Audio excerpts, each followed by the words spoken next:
What is up, everybody? I am your host, Shane Mallard. Boy, does it feel good to say that again. It's been too long. Joined by my co-host, Ricky DeCosta. And tell the folks, Mr. DeCosta, what time is it? Run it back. Time to run it back. Beautiful people, it has been far too long. Between, a little bit of summer vacation, we both have obviously our obligations. Little heat Things wave, are changing.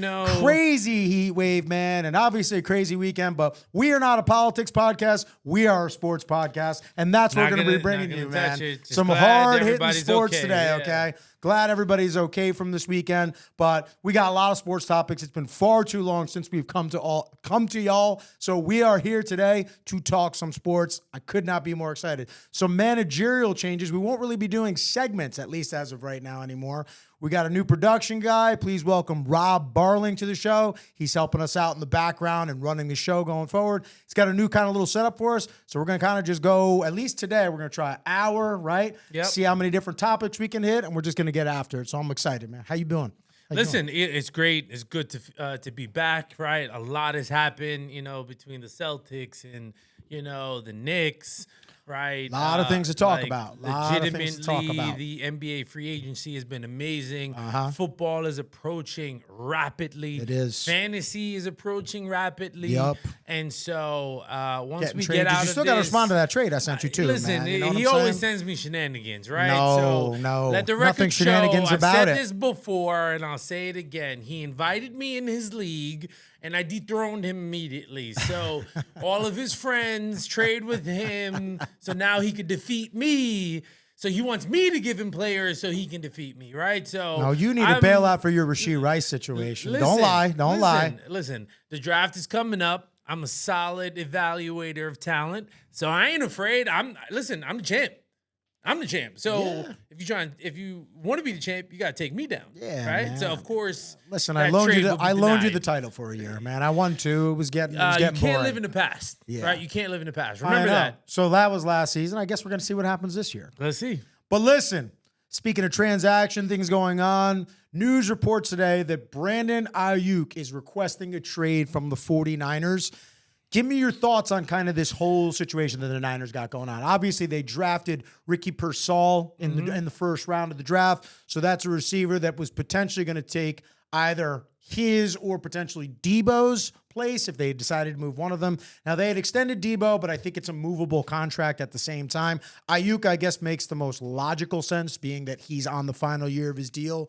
Give me your thoughts on just kind of this whole situation right now surrounding Brandon Aiyuk. So, I mean, listen, obviously, I feel like this 49ers situations remind me of the Warriors, right? Okay. At the end of the day, right, the dynasty has to end. When you accumulate so much talent and you shoot your shot at winning the championship, right, eventually that bill is going to come due. Sure. Right? In the 49ers situation, they have made Nick Bosa a priority.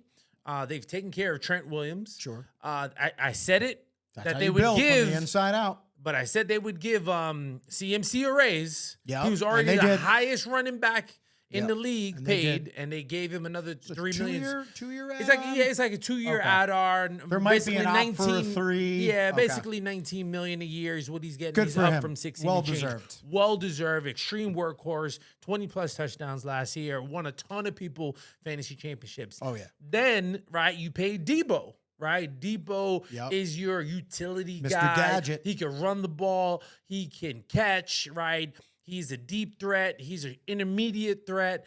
He's a physical player. Oh yeah. Which that receiver series showed us too as well. Oh, absolutely. We'll get into that. Definitely. So now all of a sudden, remember this.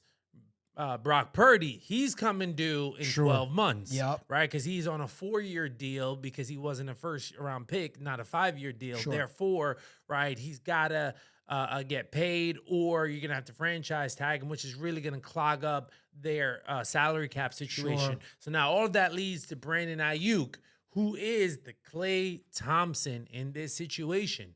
He's the good soldier, we'll get right? to that later. He's the deep threat. Yep. When you look at his numbers, he's only getting about like 115 targets, but he's snagged, 80 catches this right? past 80, season. 85 catches, right? Something catches, like that.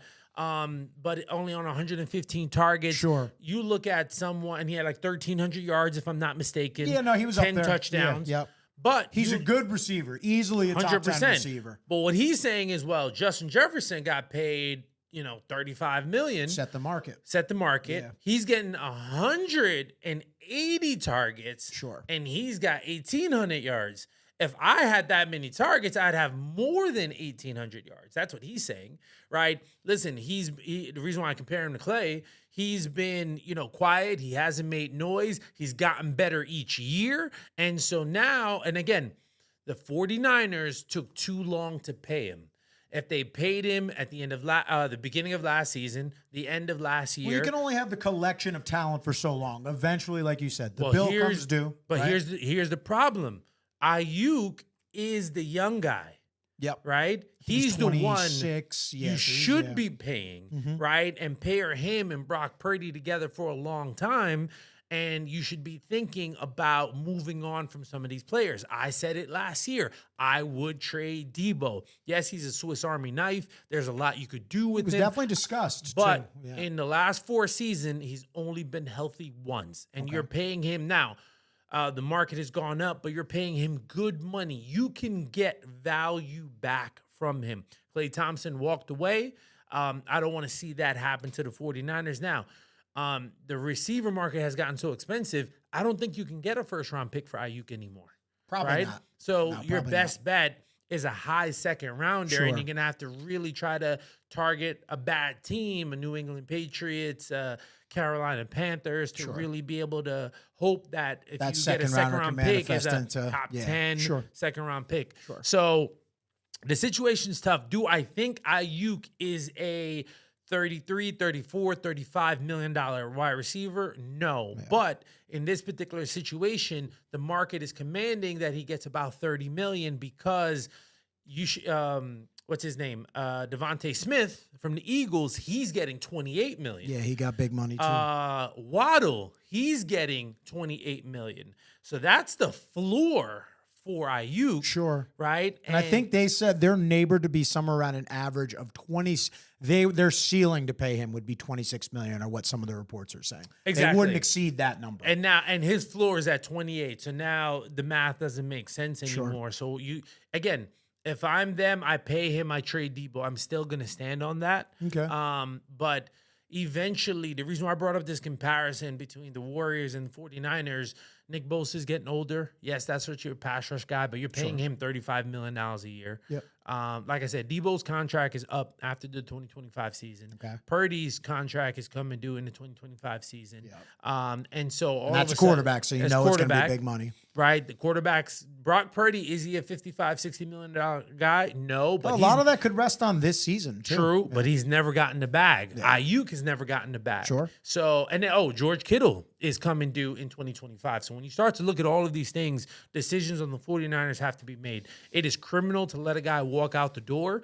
And unfortunately, the situation that the 49ers are in, you have too many talented guys and you can't franchise all of them. No. So if you don't come out with a deal, hey, listen, if I'm Aiyuk, I might not even force a trade. I just play out this season, and then you're forced to either release me, franchise me, but then that means you're going to let Purdy walk. That means you're going to let Debo walk. That means, now Kittle, likelihood he's probably going to stay. If they franchise tagged him next year, they would probably only be able then to re-sign Purdy. They wouldn't be able to re-sign any of the other guys. But then you're risking Purdy getting on the open market. I know.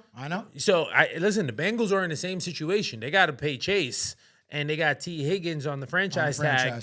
T. Higgins, he's gone after this season. 100%. He'll play this year, and then he'll be But here's gone. the problem. If you don't trade him, you're not going to get anything for him. Yeah. Because you're not going to be able to franchise tag him unless they get a deal with Chase Dunn, and Chase is going to want at least $35 million a year Chase for will 4 reset years. The market. So you got to give him 36, or you're going to have to give him 35 for longer. Yeah.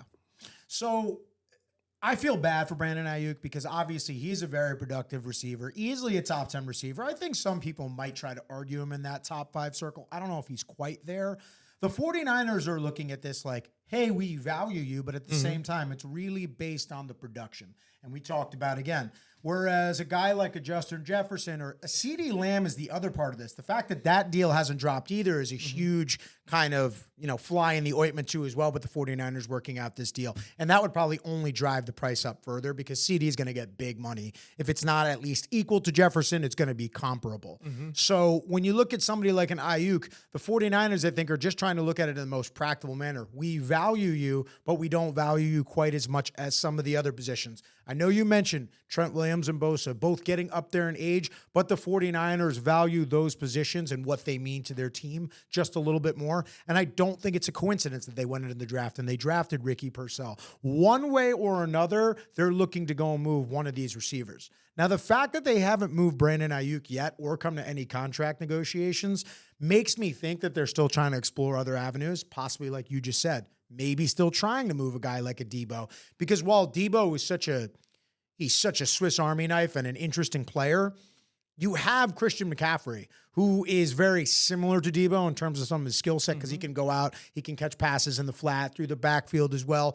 Aiyuk represents a skill set that, like, if the Niners lose him right now, sure, you drafted a guy, but you don't know that that guy's going to step in right away and be like a Brandon Aiyuk. Go out there for 80 to 85 catches a year, 1,000+ yards, and 10+ touchdowns. Aiyuk is a legitimate receiver. So I agree with you. The 49ers have themselves in somewhat of a little conundrum. I think it's a good problem to have just because they're too talented. Eventually the bill comes due.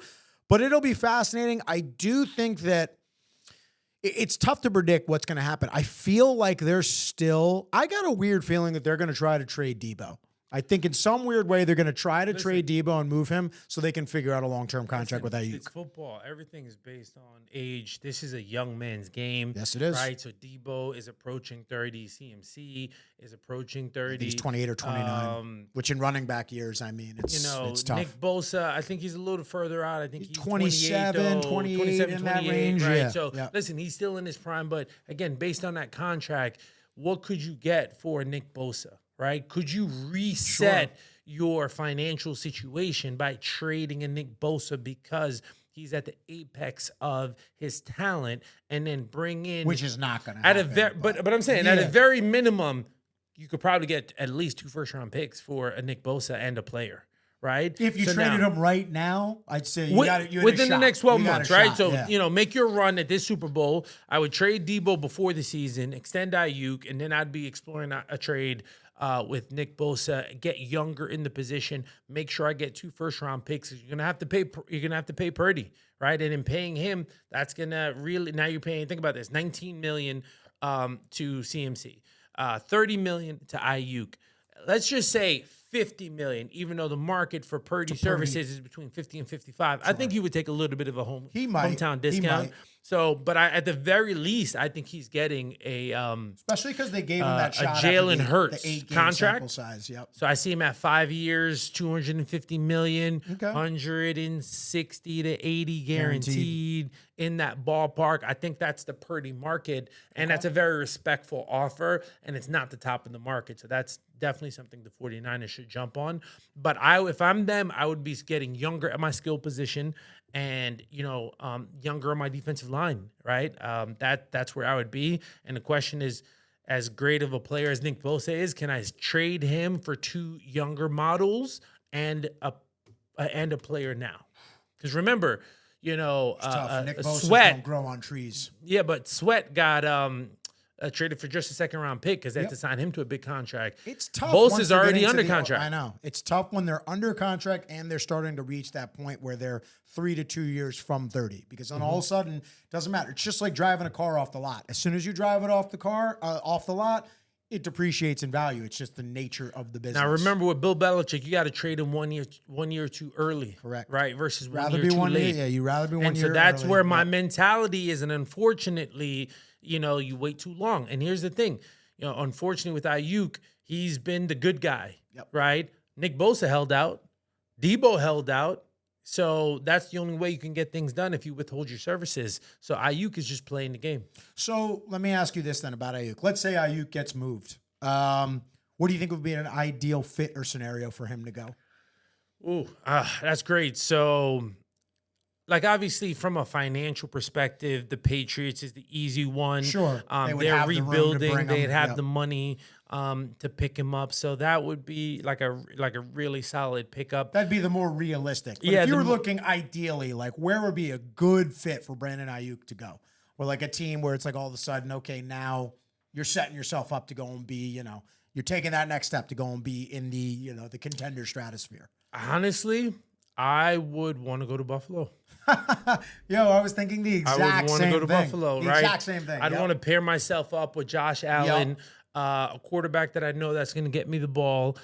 They've shown proven commodity as a receiver. Yep. Now, yes, would I like to play in more of an offensive system? My other thought process was maybe a Jacksonville, but they already have expensive wide receivers. Sure. So although they did just let Ridley walk, but that's because the salary cap and they just signed exploded. Lawrence. Yes. So Jacksonville doesn't really make sense, but the Buffalo Bills, they need another weapon. They need an experienced weapon.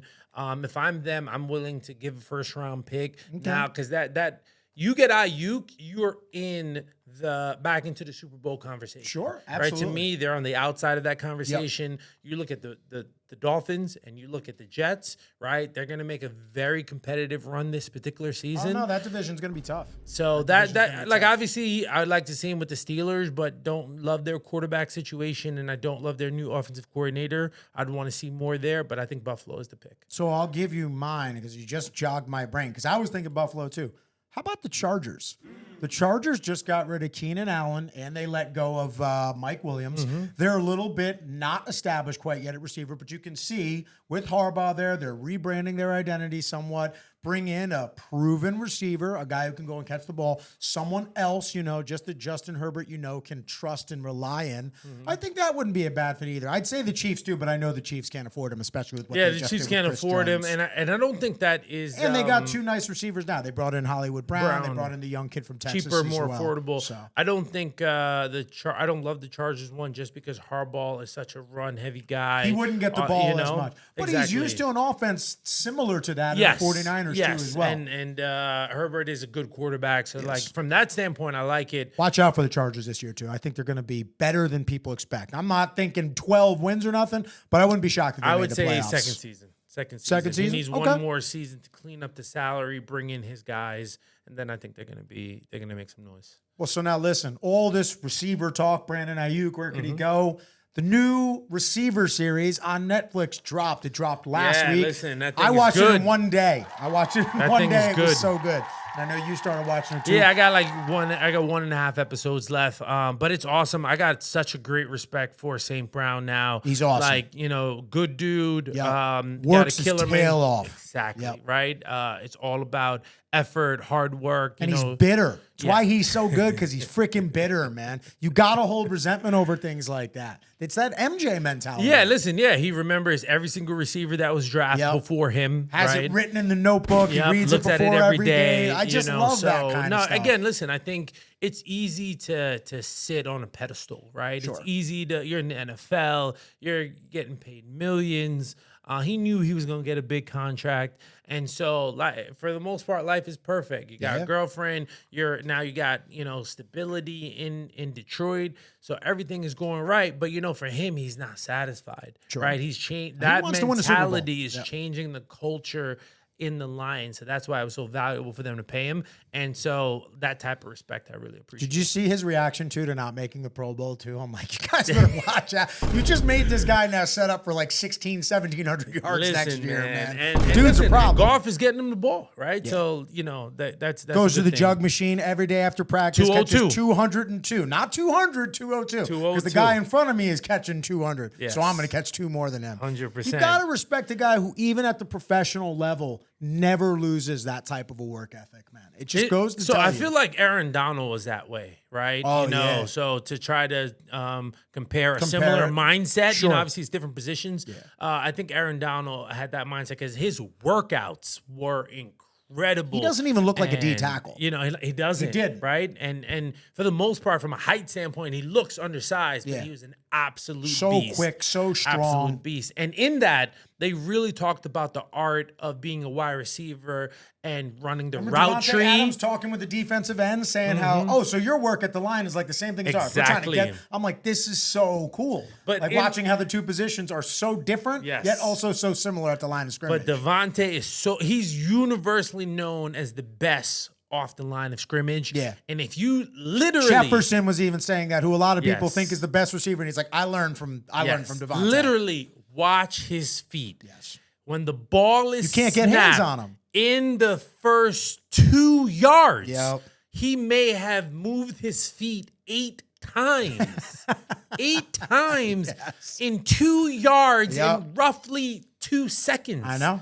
It's incredible. Yeah. And again, from a He's defensive good blocker standpoint, too when you watch some of the tape on him as well. Yeah, really well, good here's blocker. the thing, and he's not a burner. Yeah. So literally, great route he runner, is killing you with the route running. Yeah. And so, like, I love it. Obviously, I wish he had better quarterback play.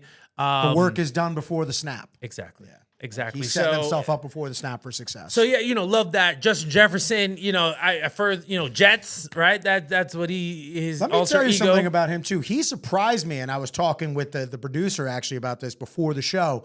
When I watch Jefferson, the first thing I just think is, this is just some dude, freak athlete, super talented, he doesn't really do much prep. He just shows up and he's just a monster. And then you watch him in the series, and it's anything but. Yes, obviously he's a freak. He's tall. He's got the gifts from God to be a wide receiver. Such a student of the game, though. And such a good team player. Like, you see him during his injury, coaching up Jordan Addison, constantly on the and during sideline, practices and the sideline. I was really impressed by Jefferson watching the series too as well. I didn't realize what a team guy and what a student of the game he is. It's not just athleticism. I think, wide receivers are known to be divas, right? But listen, I think most football players have an alter ego, right? Sure. You get on the football field, you have to be willing to hurt someone else, dominate someone else, and you have Devontae to Adams almost listen. You have to sort of go to a dark place. If you remember the Joker, right? The Batman and Joker in the movie, right? We talking Dark Knight Joker? Yeah, Dark Knight, okay, right? Cool. Heath Ledger, if I'm not mistaken, right? Yes. R.I.P. R.I.P. Right? But to that point, you have to go in such a dark place, to play that role. Sure. When the role is over, right? It's hard to shake it because you had to go so far down the rabbit hole. It's like the Matrix, right? You have to go so far down the rabbit hole. Like, how do you get back out? Yeah, no. Right?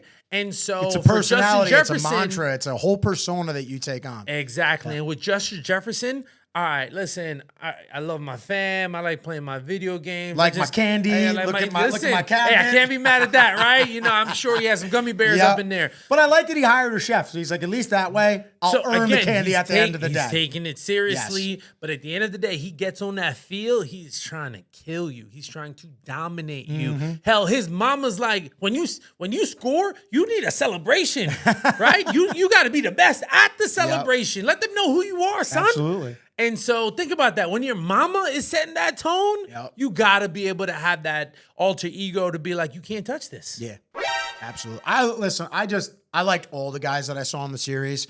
And we got to bring up Debo and we got to bring up Kittle. Debo's hilarious. Listen, Debo's hilarious. Just a funny dude, but Kittle's funny too. That's what I love Kittle. Listen, Kittle is the teammate that gets you in trouble. Right? Yeah. Because he's always messing around. Kittle, you can't go. Thank God he's married, right? Oh God, him single is dangerous to the world, right? Him single is dangerous to the world because I'm sure he can turn up, he can drink. You saw him, chug a beer, shotgun the beer, on the party bus. Yeah, listen, Kittle's a good time. But furthermore, even watching that, I think he wants to be a lifer. And I think he'll... Yeah, I don't think he's going anywhere. Yeah, so I think Kittle's going to be with those 49ers. And I hate to say it because Debo, watching the series, you've grown to respect him. He's got a beautiful family. Oh, yeah. Shout out that way to Debo. Heck of an athlete. Adorable. Yeah, the kid's adorable. 100%.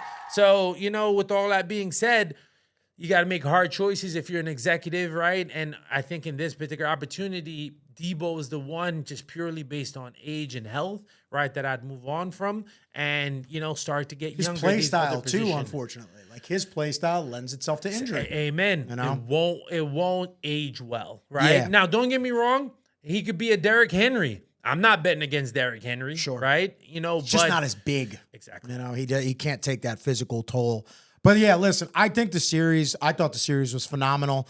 Peyton Manning just keeps outdoing himself with the production of it. It's great. It'll be interesting. I have a theory that they'll probably go running backs next year. That would be my guess. It's either that or I think they'll go back to quarterbacks. You think that? Okay. And then hit running backs again. So apparently the reason they did receiver was because not enough quarterbacks were willing to do the series. Oh. So that's why they went over to receiver. So I guess they didn't want all the access, the interruptions. I'm not sure. Okay. They happened to just get 3 of the perfect guys for that first series, too. They had good personalities. Yeah, listen, Kirk Cousins, listen, awesome. I was never for or against Kirk Cousins. I thought he was a good player. After watching the series, it made me like him so much 100%. more. So. But you see, listen, I think where some of the other quarterbacks aren't realizing is that, that position is a brand, right? Absolutely. So taking on a series like this, right? Like you can propel yourself with advertisement, with future. Listen, Kirk Cousins will have a job after the NFL is done, even though he'll never need another dollar. Sure. Right? And it's because of things like this, his one-liners, you like that, so... Yeah. I think, and look at us, right? We got a higher respect. I personally thought he was kind of a dork when I first saw that, but after watching the series, like I said, I'm like, no, he's actually really cool. He's cool. But I mean, listen, Justin Jefferson, everybody thinks he's arrogant, right? Now he's anything but, man. It's right? just I love when they personalize and humanize these guys so much. You're just like, wow, I had a totally different perception of that guy. You become authentic. Yes. In being authentic. Right? You develop your brand, you find the right partner, boom, that's how you make more money. So those quarterbacks out there, I jump on this, especially for your future after football. So now I know you haven't watched the show, but you're going to get on it soon. Episode 3 comes out tonight. Hard Knock Giants. The thing I'll say again, best version of Hard Knocks I've seen in 10 plus years because I felt like it started to get boring. This is getting you so into the nitty gritty, the conversations, watching a GM kind of go through it all. When you watch Joe Shane's the draft analysis and the Xavier Worthy running the 40, I felt goosebumps doing that whole thing. And Joe Shane was like, whoa, he was close to the record. You can go try it again. And then when he does it, first of all, when you watch him run, it's he doesn't even look like he's running. It's he's gliding. His feet barely touch the ground. But obviously that episode finished up with the Saquon contract. And there was kind of I'm not going to call it a contentious phone call, but towards the end, it got a little Joe Shane was trying to be very diplomatic, and then Saquon by the end kind of gave him a little bit of a passive aggressive response. I saw that clip. Was he really being diplomatic, right, or was he being a little smug? I didn't personally think he was being smug. I thought he was actually being forthright and honest. Listen. It's the right thing. We're not going to franchise and trap you. We're going to let you go test the market. I think the one thing that people kind of read into the wrong way was, can I have your word, though, that you'll at least, if you get an offer that you like out there, will you at least come back and see if we can match it? And then the way Saquon kind of just was like, you know where I want to be like that. It just seemed like there was kind of the awkwardness between the two of them. I'm not faulting either side, too. I like both guys. But I know you and I have a little bit of a different view on this whole situation, but listen, give me kind of just your thoughts. First of all, I'll say this, right? When it comes to Shane, prior to that scene, I liked him. I thought he was doing an okay job because of his depth of talent. His picks 4 through 7. Correct. And Kayvon. Right? I'll get there. I get there. That's where I'm like, okay, you second round pick, you hit, 5th round pick, you hit, you're building. You got some contributors, right? Yes. But again, Tavon, yes, right, good pick. Kayvon. Kayvon Thibodeau, right? You good pick, but no, Neil is definitely you crapped the bed. Neil is definitely not looking great right now. Didn't fix the offensive line, right? Now go to this Saquon situation, right? At the end of the day, right, Saquon was looking for 4 years, $48 million, right? Okay. $12 million a year. Roughly. 24 guarantee, right? He ended up getting, you franchised him. He He's 27. The Giants offered him 20. It would have been 26 guaranteed with the Giants. I think with the Eagles, it's 27 guaranteed. Yeah, with the extra year. Let's call it 27. If you do the extra year, he'll get a possible 38. If I'm not mistaken, it's right. 38, 39. 38 for the 3 years, right? Yes. But the 2 years guaranteed is 27, I think. Yeah. 27 or 28. There's a million difference between the 2-year offers. Sure, exactly, right? But here's the thing, right? It's a year later. So he wanted a 4-year. A year later, he got a 3-year contract, right? Yeah. So it's still in the exact same ballpark, right? And he went to your direct rival. He stayed in the division. That's the worst part. And we talked about this before. I can't even be mad at him. He wants to stay close to family. I'm not mad at him at all. Right? I'm not mad at him at all. He did everything possible. I wish the Texans could have came in and swooped him. New York Giants, right? So when it comes to Shane, you let arguably a top 3, 4 back in the league walk out the door that was responsible for 75% of the production when you gave Daniel Jones a $160 million contract. Yeah. And now he can't even stay healthy. And if he gets injured this season, the following year of his contract he's in the second year. The third year of his contract gets guaranteed. Like, again, that's a big blunder. Now, at the end of the day, there are rumors that the owner wanted him. He looks like Eli. It's also reported that they made him an offer last year that he turned down, which actually, Saquon. Shane made him an offer last year that was reported as actually higher than this year. So the Giants, more or less, they kind of just responded to what happened to the running back market in general. Like, it's depreciating. Yes, but it was revived, right? In the sense that let's say besides Philly, Philly really revived it. No, Philly, Derrick Henry got a strong contract, right? You know, not Mixon. There was a couple good running back. Yeah, but Henry's deal wasn't that crazy. But I know what you're saying. But he still got $10 million. Is my point, right? So like the market is between that 10 and 12. Yes, Christian is different. You know, he's up at 19. But at the end of the day, they are weapons. Right? Absolutely. And those weapons, Jason Taylor from the Colts. Yeah. He got I think he got 13 plus a year. Okay. Jonathan Taylor. Yes, you reminded me of the defensive end for the Dolphins back in the day. I know, right? Yeah. So all I'm saying is you should have kept that talent. And instead, you invested the money in Daniel Jones. And that is a big blunder. So now, Daniel Jones' contract was... John Mara. Right? Continue. I'm just saying... Yep. Colossal failure. Yep. Neil, colossal failure, right? So listen, like on your tenure, you're not hitting it out of the park on your first round picks, right? So yes, like I said, the depth of your picks 50-50. Right? We gotta wait to see Neighbors. We don't know what Neighbors is gonna be. I think Neighbors was the right pick. Yeah. I think Neighbors was the right pick. So I have nothing against that. Sure. But my issue is the other thing was they were trying to move up.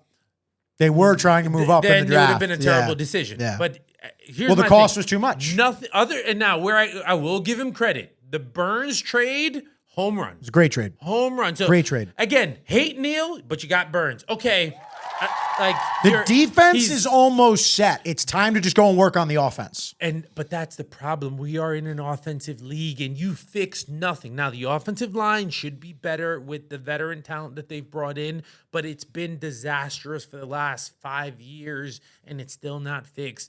And now we have zero weapons. Well, let's see what it looks like this year. We have no weapon at running back, and we have Neighbors, and he's a rookie. We know nothing about him yet. Yeah. You traded for a tight end that just retired. So, again, and now we have a quarterback that has a severe neck injury. If he gets hit the wrong way again, his career is over. So it's too many unknowns under your watch, right? I believe, even though some of it is not your fault, what happens under your tenure is your responsibility. No, that's definitely fair. You have to be held accountable for it. Let's make this gentleman's bet right now. I'm going to shake your hand right here and tell you that the Giants are going to have a better record this coming season than they did last year. Shake on it. What was their record this year? 6-11, I think. I'll look it up right now. I got to see the schedule. Giants record. You know their schedule is going to be easier this year too because they weren't as good. Still got to see the record. Year. So, oh man. Of course, he gave me the last one. Giants record 2023. They got to see where in the world is 6 wins. 6-11. They were 6-11. 6-11, right? You got the schedule up. Now you want a schedule for this year? Run through the schedule. All right, so so Cowboys twice, right? Giants, we know that. 2024, yeah. right? Just pull it up on the spot. I got you. All right, so there's the preseason. We don't care about that. I let the record show, I am a Giants fan. I'm just an honest Giants fan, right? And so I'm going to call it like I see it. So go ahead. We got Giants against the Vikings. They're going to be playing either a rookie quarterback or Sam Darnold. I don't even know who my quarterback is. I know. It's a good question. Probably Drew Lock, if I had to guess, would be the starter. If it's Drew Lock, I'll give them the win. All right, I'm going to take the Giants. At home? They're home. They are home against the Vikings. Vikings will be figuring some things out. Okay. 1-0. Giants against the Commanders at Washington. That's a new team, too, with a brand new quarterback. They got a little Austin Eckler, new OC. I'm just saying, I mean, the Giants could start the season 2-0, and it's like not that crazy. Where is it being played? It's in Washington. Now, it's a divisional game. I'm going to say it's a loss. Okay. Giants at Browns. That's a loss. Giants, Cowboys, loss. So that's 1-4 now. I have it at 2-2. You have it at 1-3. Yeah, 1-3. 1-3. Giants, Seahawks. Where's it being played? It's in Seattle. It's a loss. Probably Seattle. All right, so they're 2-3. Bengals at the Giants. So I'm still 1-4, right? You're 1-4. I'm 2-3. Giants versus Bengals. I'll give them a loss there, even though it's in New York. So that puts them at 2-4. You have them at 1-5. Giants, Eagles. Okay, 2-5, 1-6. Giants at Steelers. That's probably at Steelers. Yeah, that's probably 2-7. Commanders at Giants. I'm giving the Giants the dub. Commanders at Giants. Yes. Commanders at Giants. I'm at 3 now. Giants, you're at Panthers. 3, I'm at 2. Yes. I'm 2-7, right? Correct. 2-6. But as long as we just keep track of the wins, that's the main. Sure. Okay, sure. Okay. So Giants, Panthers. I'm giving them another win there. Panthers, that's 4. Yes. Okay. I'm at 3. Buccaneers at Giants. Bucks. Probably the Bucks. They were a playoff team last year. Okay. Giants, Cowboys. Probably the Cowboys. It's in Dallas too, so that's the thing. Saints at Giants. I think it's a winnable game for the Giants. Say 4. That's your 4. I'm 5. Ravens at the Giants. Nope. That's going to be the Ravens. Giants at the Falcons. It's one of those games where, like, Giants at the Falcons? It's at Atlanta. I give it to Atlanta. Probably Atlanta. Okay. Colts at the Giants. Colts at the Giants. I'm giving the Giants that game. I got them at 6 right now. And it's later in the year? Mm-hmm. Oh, that's hard. No. So you didn't have it. You did it at 4. And then the Giants finish at the Eagles. Now, you're going to say the Eagles. Keep in mind, the Eagles might be not even playing their starters that game. So no. So you think the Eagles' backups would still go and beat the Giants? Because the Eagles are probably winning the NFC East. But they're probably getting contention for the top seed. But they're going to be so they're going to want to win that game. But if it's already record purposes. But if the seeds are already solidified, okay. I would say arguably I think the Giants are winning 7-8 games next year. And listen, so I have them at 4. You had them at 4. Right? You had them at 4. I have them 7-8. I'll give them one extra one. Maybe they take that early Giant Commanders game. So you think they'll be worse this coming season, though? I don't see 5 wins. All right. I don't see 5 wins. Hey, only time will tell, man. Only time Because will here's tell. the thing. I think literally they're going to lose games 17-7. No, the defense is going to be good. It's just where do they get the points 17-9. Yeah. We'll see. I don't see the offensive production. We'll see. We shall see. So listen, let's segue here. Couple quick shout outs. First of all, as much as it pains me to say, because I'm a big New York Rangers fan, shout out to the Florida Panthers who knocked them off and then won an epic Stanley Cup series. They went up 3-0. Edmonton Oilers came all the way back to tie it 3-3. That game 7 was an intense back and forth game, but it's their first Stanley Cup in the history of the franchise. It's always cool when a team gets their first title. That and they're good. Ownership group has really put money towards that franchise. They're one of the youngest franchise too. So I mean, it's cool to see them go and win. 100%. And that was an epic playoff series. It was great. It was great. It was the only good one we got. Yeah. So it was good to have at least that. Listen, I'm not a hockey expert. I always preface when we talk about it, they are good, man. Like I watched every game of the series against the Rangers. That is a fast, in-your-face, nonstop pressure and aggressive team. They're going to be tough to beat. Back-to-back years, they were in it. They're good, man.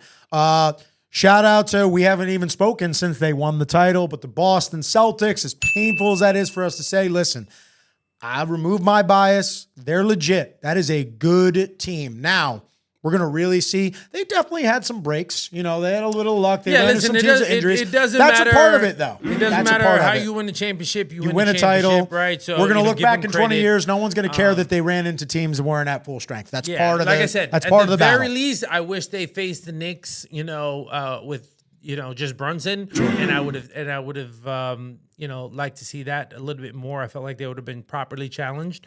And then, I might end up hating this new NBA, having a new team every single year, no real dynasty, right? Well, we'll see what Boston does this coming season. Listen, Dallas, they won. They deserve to be there, right? They went through a hard road, but look at the team that Dallas had. They had 2 stars. How does the Boston Celtics have 5 players that they're paying over $100 million? Right? It's all hit at the perfect time. Yeah, their contracts fell perfectly. It's like the way their roster is built is like a unicorn. You'll probably never see something like this again, where all the contracts align and hit at different times. But then the Clippers they just re-signed Derek White too.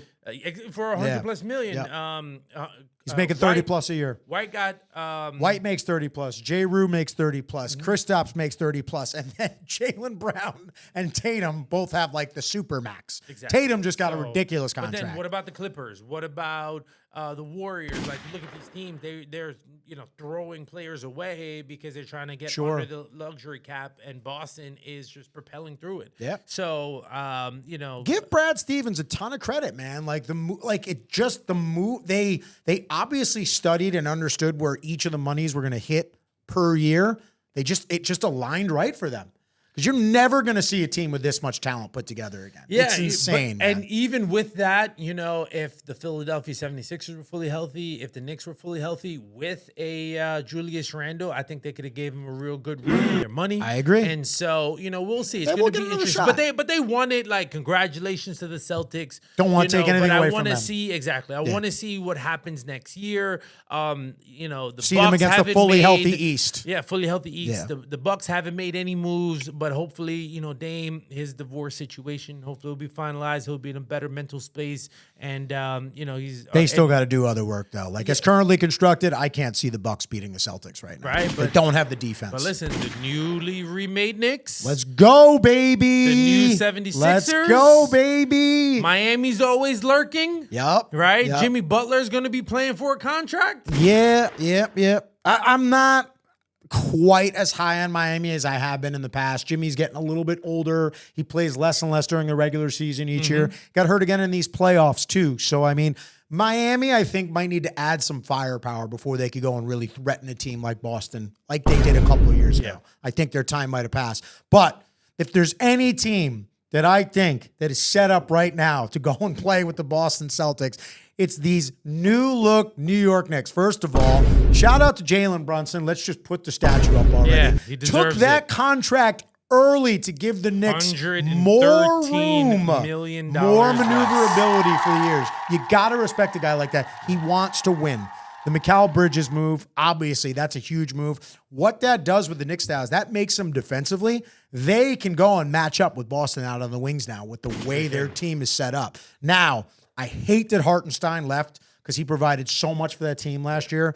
They got to go and try and find a way to obviously fill that void. And again, we're not asking a lot. We're asking a big who's going to come in, play 25 to 30 minutes hard a night. Go attack the glass and just defend your position. That's if the Knicks can get that, I truly believe they can go and play with Boston. And win a series. You can get that out of JaVale McGee type, right? Sure. Like, a veteran minimum. You could get out of Mitch contract. Robinson. He's just made out of glass. True. But, I would have loved to seen them picked up Valanciunas, right? Like, I think that. Yeah, he's not as good of a defender, but he's a presence. We can teach that. Yeah. We can teach that. But as an offensive weapon, they got the young kid Sims on the roster. Maybe he can grow up. But it's just, are you depending on a second year, third year player to step into that type of a role? I don't think Sims is it, right? So I think they're going to have to make a trade. Listen, I would have loved to, again, call me a homer. He's one of my favorite players, to flip Julius Randle for Kevin Durant, right? Give up some draft Would have been picks. more than just that, but yeah. You know what I mean? Like, that's something I would have liked to see because he has an expiring contract. And then that lineup, I would have loved to see without, I don't think we could have. I think we could have traded for him without cutting the roster because the Suns need flexibility from a financial standpoint. But we are poised extremely nicely. And again, as long as we just continue this and we can, bring in adequate bench players in the forward position, I think we're set up great. Like literally Brunson.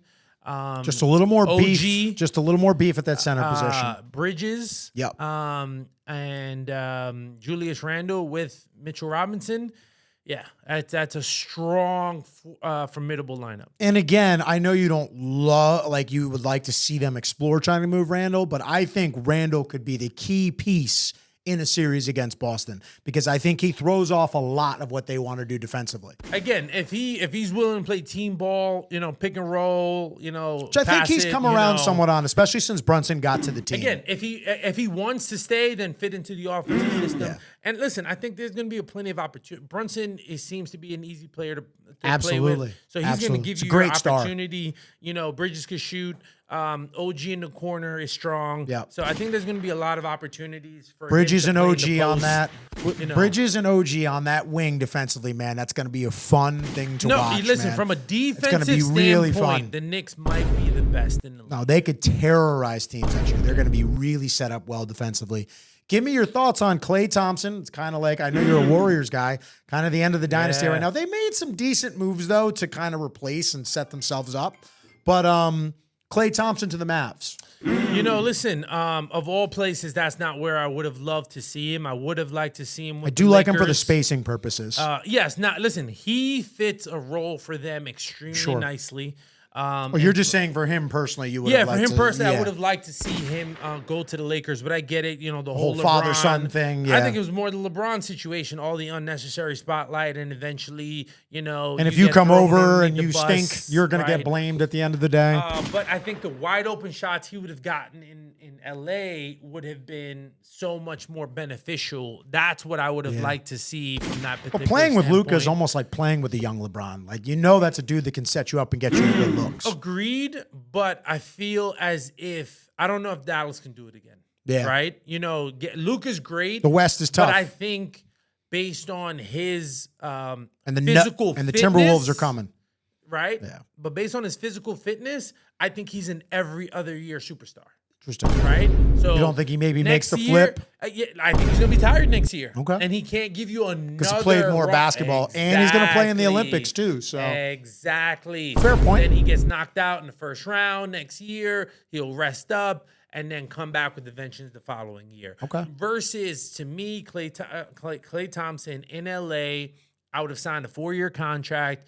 Rumors were it could have gotten as high as maybe like 75 million, 80 million. And then, listen, you're in LA, playing with LeBron. You're on the wing. What's his name? AD, right? And I think JJ Redick would have found opportunities to get you corner threes. Now, yes, the whole, fishbowl effect, but I think him adding, he could have provided a lot of value to the Lakers this season. Okay. I like it. I mean, I'd like to just... It really just boils down to how everybody else is in the West next year health-wise. Now, again, the Nuggets lost KCP, so the Nuggets have some things to figure out right now. They're trying to restructure a lot of contracts. They're trying to they were in danger of if they made another big signing, they would have hit the second apron. So they just couldn't keep KCP, which I think is tough. He was a big contributor to their title a couple of years ago. Great 3-and-D player, which is what, most of the league is always looking for players like that.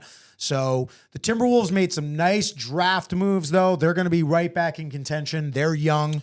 So it's going to be interesting. Like the West, it just boils down to kind of who's health. OKC getting Hartenstein, they're going to be a problem. They are going to be a problem. I don't think they're... So listen, to OKC fans, I'm telling you right now, I'm on board. Right? They're a contender at least. They are a contender now. I right? agree. Because you have all the proper pieces. Yep. You have a true center. Sure.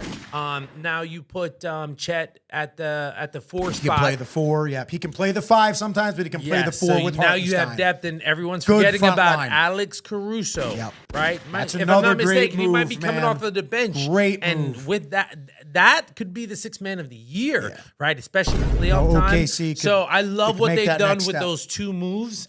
And they still have a ton of I got them draft picks Western and stuff. Conference Finals next year. Not the finals yet. I got them in the conference finals. Listen, they're healthy. I look at it as they're going to be in the same position, top 3, because they're young, they're athletic, and in the regular season they're going to dominate. And hopefully now they'll have the experience to take it to the next level. Sure. And whoever they're going to play in that 8th or 7th seed is going to be tired from the play-in, and they're going to be set up for success. Yeah, man. I mean, I'm very excited to see that team next year. And then the final move. Now, this is a team where it's all predicated on health, but the big move, the big domino. Paul George goes to the 76ers. Now, I'm going to give you my thoughts on this. Okay. If they are healthy and they make it to the playoffs, I text my group chat that we have a basketball chat with a bunch of my friends. We've had it for years.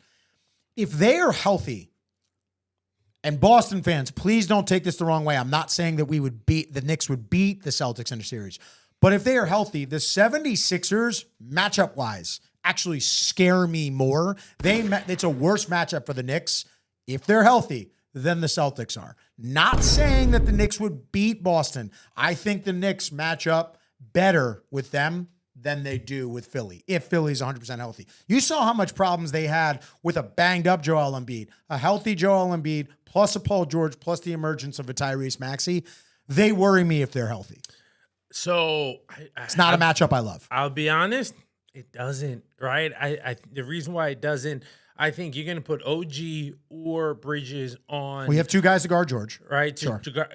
for George. Sure. Then either one can guard freaking Tyrese Maxey. Sure. Right? So now all you got to do is worry about Embiid. Yep. And I've said this before, let Embiid cook. Yeah. He will run out of gas. Yeah, it's true. You see what I'm saying? He cannot carry. He's not Luka. He cannot carry you to a finals, right? So same fate, 2nd round, 76ers are going down. Sure. Right? They have all the talent, And it's health. There's too much predicated on the health of the team. Paul George is 33. Yeah. Right? He's not going to be your savior, right? And don't get me wrong, I wanted him for the Knicks, but then I realized, first of all, I didn't realize we could get Bridges. Yeah. But Bridges is younger. 25, 26, yeah. right? So I just got a younger Just Paul entering his George, prime. cheaper, maybe at like a 40% discount, right? So that's a much better move for me than what the 76ers. But yes, from on paper, regarding names, 76ers got him. Yeah.